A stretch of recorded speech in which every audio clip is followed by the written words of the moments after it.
কখনো কি আপনার মনে হয়েছে সবকিছু করছি তবু কোথাও যেন কিছু আটকে আছে?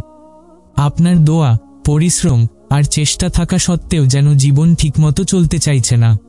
হয়তো আপনি শারীরিক অসুস্থতা, আর্থিক সংকট বা সম্পর্কের টানাপোড়েনের মধ্য দিয়ে যাচ্ছেন।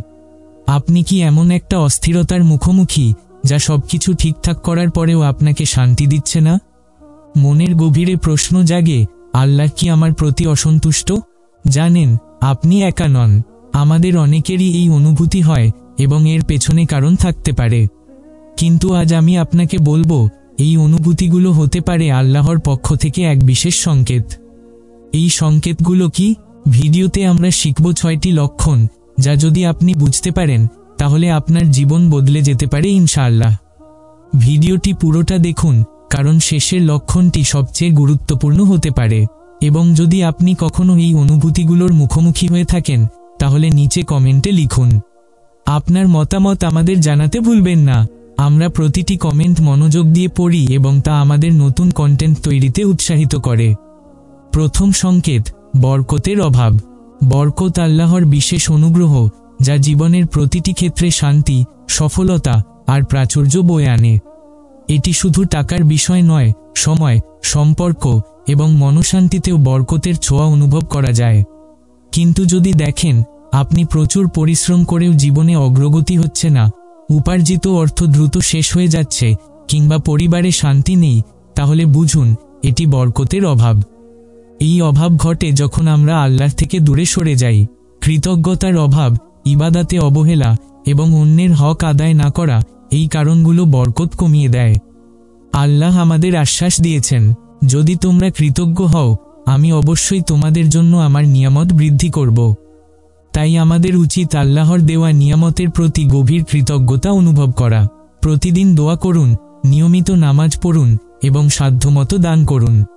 রাসূলুল্লাহ সাল্লাল্লাহু আলাইহি ওয়াসাল্লাম বলেছেন, দান কখনো সম্পদ কমায় না, বরং এটি সম্পদ বৃদ্ধি করে। দ্বিতীয় সংকেত, বাড়তি কষ্ট। জীবনে কষ্ট আসা স্বাভাবিক, এটি আল্লাহর পরীক্ষা। কিন্তু যদি প্রতিনিয়ত জীবন অসম্ভব কঠিন মনে হয় তাহলে এটি হতে পারে আল্লাহর একটি বার্তা। আল্লাহ বলেন, নিশ্চয়ই প্রতিটি কষ্টের সঙ্গে সহজতা রয়েছে। এই আয়াতটি আমাদের মনে করিয়ে দেয় কোনো কষ্ট চিরস্থায়ী নয়। তাই কষ্টের সময় ধৈর্য ধরুন এবং আল্লাহর কাছে প্রার্থনা করুন। রাসূলুল্লাহ সাল্লাল্লাহু আলাইহি ওয়াসাল্লাম বলেছেন, ধৈর্য হলো ঈমানের অর্ধেক। ধৈর্য ধরা মানে হলো নিজের ঈমানের ভিত্তিকে শক্ত করা। মনে রাখুন, প্রতিটি কষ্টের পেছনে কল্যাণ লুকিয়ে থাকে। হয়তো এটি আপনাকে ভবিষ্যতের বড় বিপদ থেকে রক্ষা করার জন্য। তৃতীয় সংকেত, কোরআন থেকে দূরত্ব। কোরআন আমাদের জীবনের পথপ্রদর্শক। যদি আপনি কোরআনের তেলাওয়াত, অর্থ বোঝা বা শোনার অভ্যাস হারিয়ে ফেলেন তাহলে এটি হতে পারে আল্লাহর আলো থেকে দূরে সরে যাওয়ার লক্ষণ। কোরআন আমাদের হৃদয়কে প্রশান্তি দেয়। আল্লাহ বলেন, জেনে রাখো আল্লাহর স্মরণেই হৃদয় প্রশান্তি লাভ করে। তাই প্রতিদিন কিছুটা সময় কোরআনের সঙ্গে কাটান। এটি আপনার হৃদয়ে আল্লাহর ভালোবাসা বাড়াবে এবং জীবনের সমস্যাগুলো সহজ করে তুলবে। চতুর্থ সংকেত, ইবাদাতে অবহেলা। ইবাদত হলো আমাদের জীবনের মূল ভিত্তি। নামাজ, রোজা, দোয়া এই সবই আমাদের আল্লাহর সঙ্গে সম্পর্ক দৃঢ় করে। কিন্তু যদি দেখেন ইবাদাতে অলসতা করছেন তাহলে বুঝতে হবে আপনি আল্লাহর থেকে দূরে সরে যাচ্ছেন। নিয়মিত নামাজ পড়ুন। অতীতের নামাজ কাজা করে আল্লাহর কাছে ক্ষমা চাইতে দ্বিধা করবেন না। ইবাদতের প্রতি গুরুত্ব দিন, কারণ এটি আপনার জীবনে বরকত আনবে এবং আখিরাতে সফলতা দেবে। পঞ্চম সংকেত, অহংকার এবং গর্ব। অহংকার হৃদয় কঠোর করে দেয়। এটি আমাদের আল্লাহর কাছে বিনম্র হতে বাধা দেয়। মনে রাখুন, সবকিছুই আল্লাহর দান। আল্লাহ বলেছেন, নিশ্চয়ই আল্লাহ অহংকারীকে পছন্দ করেন না। অতএব অহংকার ত্যাগ করুন। প্রতিদিন আল্লাহর প্রতি কৃতজ্ঞ থাকুন এবং অন্যদের প্রতি সদয় আচরণ করুন। বিনয়ী মানুষদের আল্লাহ ভালোবাসেন। ষষ্ঠ সংকেত, পাপ এবং অনুতাপের অভাব। পাপ করা মানুষের স্বভাব, কিন্তু পাপের পর যদি অনুতাপ না হয় তাহলে এটি অত্যন্ত বিপজ্জনক। এটি আমাদের হৃদয় কঠোর করে তোলে এবং আল্লাহর কাছ থেকে দূরে সরিয়ে দেয়।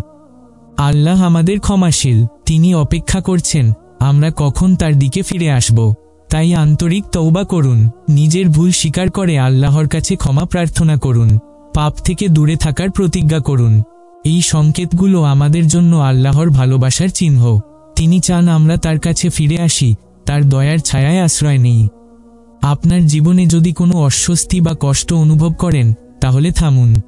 নিজেকে প্রশ্ন করুন, আমার সম্পর্ক আল্লাহর সঙ্গে কতটা গভীর?